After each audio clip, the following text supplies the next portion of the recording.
Good morning, नमस्कार। वर्ग समीकरण क्वाड्रेटिक इक्वेशन, ये वर्ग समीकरण यह अध्याय है और गणित विषय के अंतर्गत हम कक्षा 10वीं में पढ़ते हैं। इसको कक्षा 10वीं में वर्ग समीकरण के संबंध में पढ़ाया जाता है। ये प्रश्न मैंने छत्तीसगढ़ पाठ्यपुस्तक नियम वहाँ किताब से मैंने लिया है। इस प्रश्न को ढूंढिएगा, जरूर मिलेगा आपको। ये क्या प्रश्न है? वर्ग समीकरण x² - 5x + 6 = 0 के मूलों की प्रगति बताइए। दूसरा है वर्ग समीकरण 4x² - x + 1 = 0 के मूलों की प्रगति बताइए। मूलों की प्रगति, मूल का स्वभाव क्या है? तो मूल किसको बोलते हैं, ये पहले निकालना पड़ेगा, बताना पड़ेगा। इस प्रश्न को कैसे हल करें, इसके लिए पहले प्रश्न को पहले लेते हैं हम।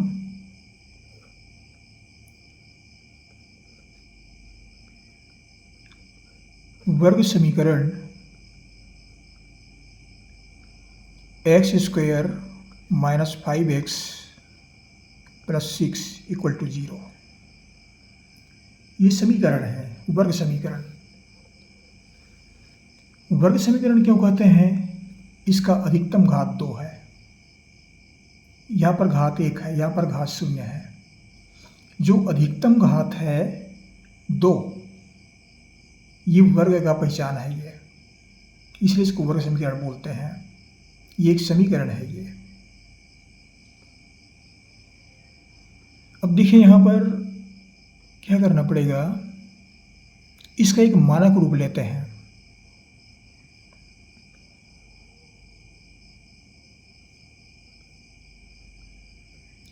वर्ग समीकरण का मानक रूप पूछते हैं या स्टैंडर्ड फॉर्म पूछते हैं, तो उसका स्टैंडर्ड फॉर्म है ax² + bx + c = 0, जिसमें a का मान 0 कभी नहीं होगा। और abc क्या है? abc एक वास्तविक संख्या है ये।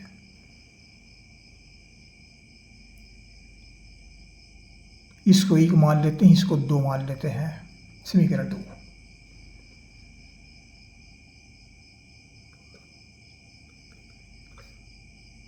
दोनों की तुलना करने पर, दोनों समीकरण की तुलना करने पर तुलना करते हैं। देखिए x², इन दोनों तुलना करते हैं तो यहाँ पर 1 छिपा है, तो एक स्थान पर 1 है, a का मान 1। इसका घात x घात 1 है, इसका भी 1 है। ये b है, b का घात यहाँ पर b का मान -5 है, ऋण को भी साथ में लेंगे। और c का मान जो है यहाँ पर ये 6 रखा हुआ है, तो ये 6 है। ये हमें a b c के मान प्राप्त हुए। हमें अब क्या निकालना पड़ेगा? विविक्त कर।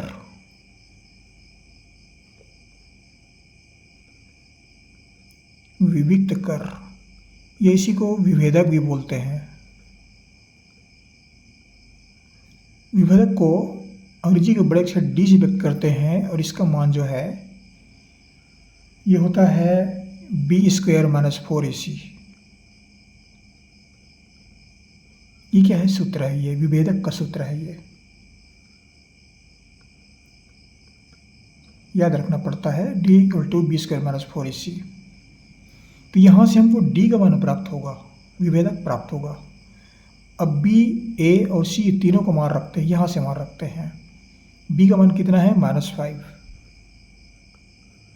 - 5² -4 इंटू a का मान यहाँ पर 1 है और c का मान 6 है।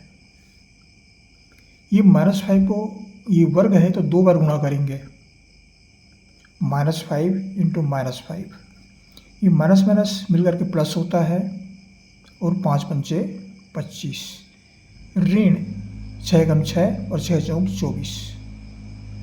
इसका मान कितना प्राप्त हुआ? 25 में 24 घटाते हैं तो हमें मिलता है 1। डी बराबर 1। तो विविध कर क्या मान कितना मिला? 1। 1 क्या है? शून्य से बड़ी है। यदि डी का मान शून्य से बड़ी प्राप्त होती है, 1 जो है शून्य से बड़ी है ये, तो इसमें ये मान क्या है? धनात्मक है ये।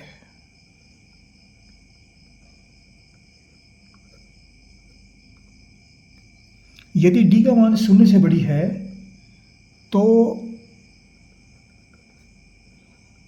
वर्ग समीकरण के दोनों मूल वास्तविक और असमान होंगे। वास्तविक और असमान होंगे। असमान माने अलग अलग होंगे। दो मान प्राप्त होंगे और दोनों अलग अलग होंगे। ये क्या है? मूलों की प्रकृति है ये मूलों की प्रकृति है। प्रकृति मतलब स्वभाव, कि दोनों मूल कैसे हैं, इस बात को व्यक्त करता है ये। इस प्रश्न का उत्तर है कि वर्ग समीकरण के दोनों मूल वास्तविक और असमान होंगे। ये उत्तर है ये। अब हम दूसरे प्रश्न पर आते हैं।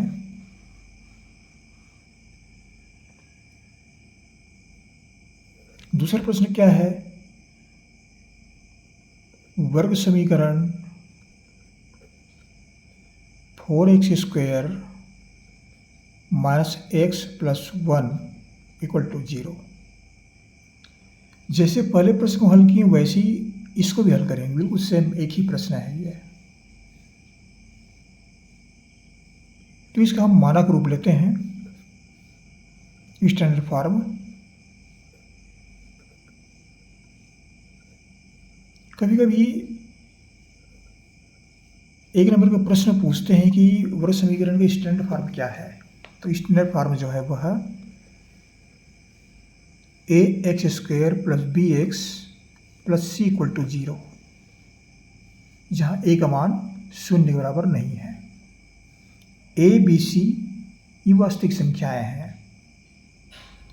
इसको 1 मान लें और इसको 2 मान लेते हैं, समीकरण 2।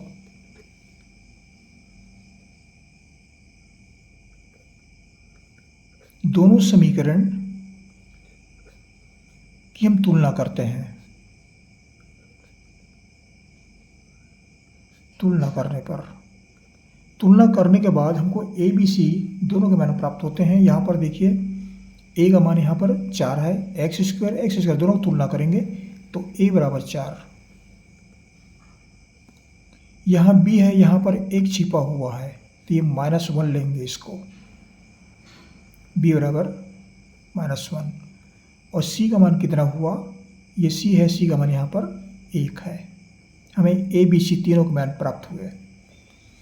अब निकालेंगे विभेदक या विविक्त कर, जिसको अंग्रेजी के डी से व्यक्त करें। डी माने difference, d equal to b² minus 4ac। यहाँ से डी का मान हमको प्राप्त होगा। ए बी सी तीनों का मान रखेंगे। बी का मान यहाँ कितना है? 4 है, -1 है। -1² माइनस 4 इंटू ए का मान ये भी 4 ही है और सी का मान 1 है। अब -1 को 2 बार, -1 इंटू स्क्वायर मतलब क्या है ये? ऋण 1 को 2 बार गुणा करेंगे। ऋण 1 गुणित ऋण 1, ये कितना होता है? -1। और ये 1 चौक 4, 4 चौक 16, 1 ऋण 16। 1 ऋण 16 यहाँ पर देखिए बड़ी संख्या है, एक धन है, ऋण बड़ी संख्या घट जाएगा तो ये क्या प्राप्त होगा? ऋण 15। बड़ी संख्या का चिन्ह ऋण है इसलिए यहाँ पर ऋण आता है। ये किसका मान है? डी का मान है। ये क्या है? ऋणात्मक मान है। और ऋणात्मक संख्या जो है शून्य से छोटी होती है। ये शून्य से छोटी होती है। कोई भी ऋणात्मक संख्या हो वह शून्य से छोटी होती है। तो हमें मूलों की प्रति क्या प्राप्त हुआ?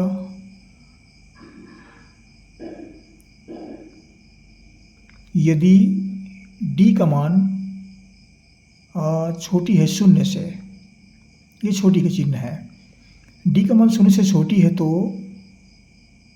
वर्ग समीकरण के दोनों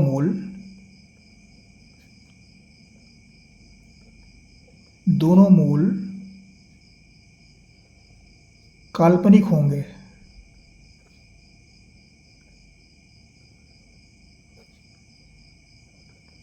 काल्पनिक और असमान होंगे, असमान अलग अलग होंगे। ये मूलों की प्रकृति है। ये